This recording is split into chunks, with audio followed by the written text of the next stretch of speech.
Hello, and welcome. Today I'm going to be talking about how to grieve someone who is still alive.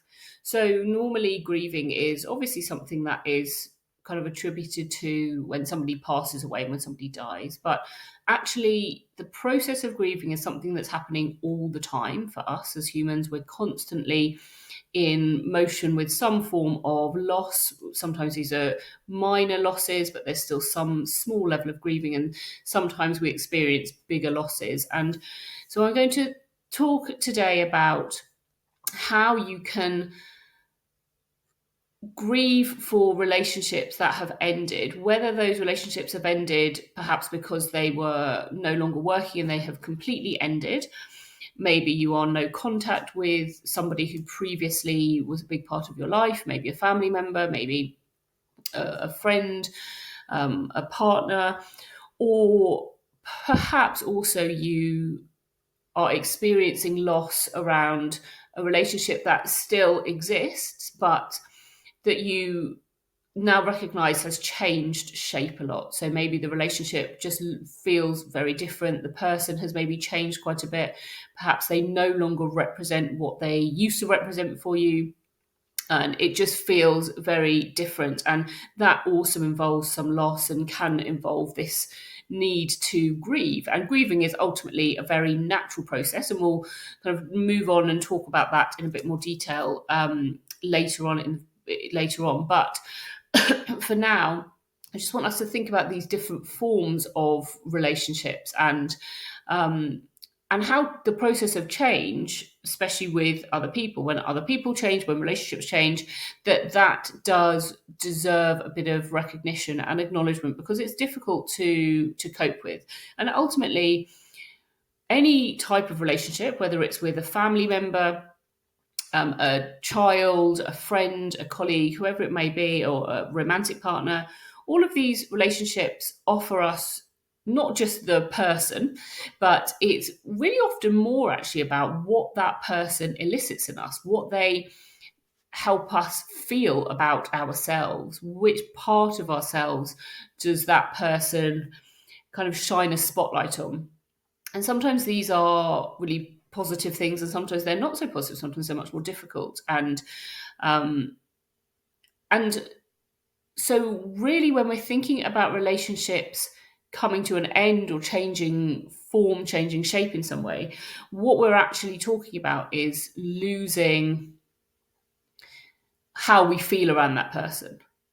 We're kind of losing what that dynamic offers us, how that dynamic, because your dynamic with each person is going to be slightly different. It's that unique dynamic. How that is going to change how you ultimately come to experience life and feel about yourself as well. And I just want to mention here that I had an experience. So, my father was present for the first 25 years of my life. And then when I was around 25, he left the family, but in a very abrupt way. So, we literally kind of came home. Him and my mother were having some difficulties at that time and were sort of probably in the process of separating. I'd also left the family home at this point, but he had he literally just sort of disappeared. So we came home and all of his clothes were gone, all of his stuff was gone, and he'd gone to live with a woman he'd been kind of having a long-term affair with. And then there was a period, he's now passed away, but there was a period of about 10 years or so in which he was still alive, but not in contact with me. I didn't know how to contact him. He didn't contact me. And so I was entered into this period, this experience of grieving somebody who was still alive. And actually, what that required, and this is the same for anybody listening who maybe has gone no contact with a family member, maybe through their own choosing, or maybe through the family member's choosing, or maybe who has split up with a partner who maybe a long-term partner, or just somebody that meant a lot to you, that it is a unique type of grieving, because what is missing, which you find when you lose somebody through death, is that the rest of the world doesn't recognize that you're grieving. The rest of the world maybe kind of understands a little bit about the situation, but they don't understand that it feels like a loss to you in the same way as it would if that person had died, right? If suddenly someone who was there is not there, then the experience is exactly the same as if they died, even though they are still walking around somewhere. And actually, sometimes it can make it more complex because there's not necessarily that conclusion with death.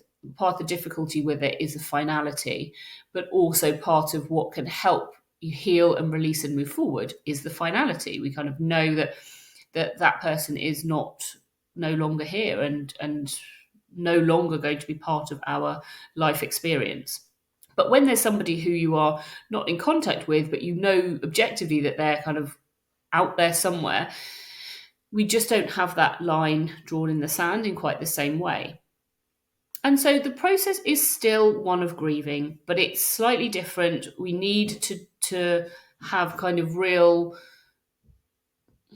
confidence and resolve in ourselves that in order to take it seriously, in order to say, actually, no, this is just as difficult as if that person had passed away. I am allowed to grieve. I am entitled to let myself feel all the feelings, let myself react how I need to, let myself kind of pause certain bits of life in the way that I need to for as long as I need to. Because the danger is that when it's a case of going no contact with somebody, or somebody leaves, or a significant relationship ends, that we don't give ourselves that grace to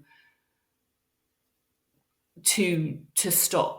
And obviously we can't stop all of life, but we don't give ourselves that grace to make maybe enough space, maybe enough time, enough reflection.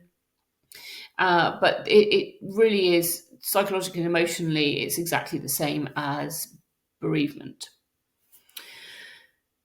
So all of these different scenarios I've discussed here, whether it's no longer speaking to somebody at all, or whether it's just that the relationship has changed so much, that a person has maybe changed so much, how they interact with you, how they respond to you, what they offer you has changed a lot. And indeed, even if you are the one that has changed a lot, if you are the one that is now responding differently, that needs something different, that no longer takes what you used to take from the person, if in all of these cases there's a loss involved and there's grieving involved. So when we think of loss, we've lost the person, of course, but also we've lost that dynamic. We've also lost our sense of our future with that person. Okay, so with a romantic partner, this is maybe more obvious that you might have ideas, conscious or unconscious, have had ideas of how your future would look with that person, that you have formed a sense of them as part of your life in some way, and that therefore now what you're also grieving is that different future, or that future that you thought you would have. You're needing to adjust to the new future, and there's uncertainty that comes with that. It's maybe less clear. But this happens also with any type of relationship. It's not just romantic partners, because there will have been some part of you, maybe a bit more unconsciously, that has thought of or assumed that that person would be part of your life. You'd kind of worked that into the unconscious narrative of how your life would unfold, that it would unfold with this person in it in some way.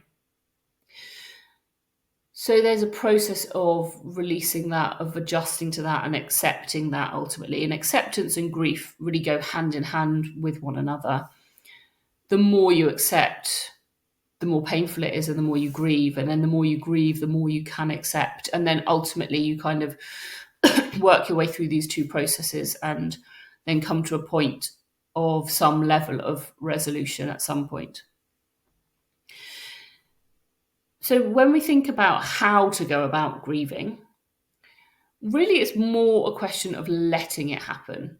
So it's less that there are things that you have to do. It's more a state of giving yourself permission, letting yourself feel whatever it is that you are feeling. And as I say, when we're talking here about grieving someone who is still alive, it's not minimizing it, not dismissing yourself and making yourself feel as if you're making a fuss or making a bigger deal of this, or it's giving true and proper recognition to how painful it feels.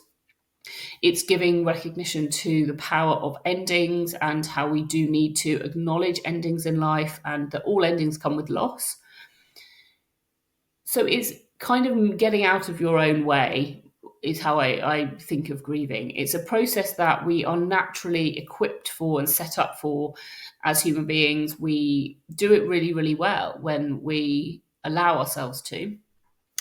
And so it's just allowing yourself to cry when you need to cry, feel angry when you need to feel angry, to kind of move through your emotions without trying to control them, and this is easier said than done, obviously, but without trying to just kind of push them to one side or hurry them up. Emotions or difficult emotions can be inconvenient. They can get in the way of productivity. They can make things slower and more difficult.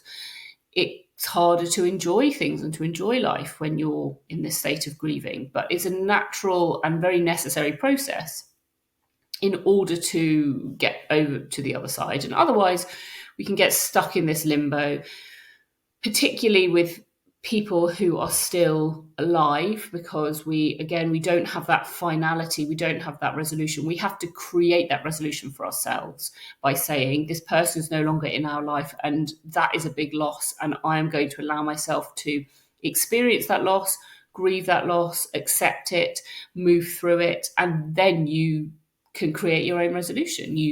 You create that finality that is necessary in order to move on, in order for this not to become something that is still affecting you in 5-10 years' time, which absolutely can be the case. So it's really about allowing grief to happen, allowing grief to be there. It's been described often as coming in waves, which I think is a really useful way to think of it, that there might be periods of time when things feel kind of okay, something will trigger, whether it's something someone says, you see something, you smell something, you hear something, just a memory pops into your mind, there's a kind of big crash of another wave of grief. And the more we resist it, the harder it is. Try resisting a wave, it's fairly impossible. And we can spend a lot of energy on it, but actually just kind of letting it crash through, and then knowing that eventually that wave, it subsides and it gives way to calmer waters again, and we're kind of letting that happen over time as much as it needs to. So encouraging it, allowing it, giving yourself permission to grieve somebody who is still alive, knowing that it's something to be taken seriously, that it is a form of bereavement, and then eventually you will work your way out of it. And eventually it will be something that doesn't hinder your life anymore, and that doesn't feature much in your life anymore.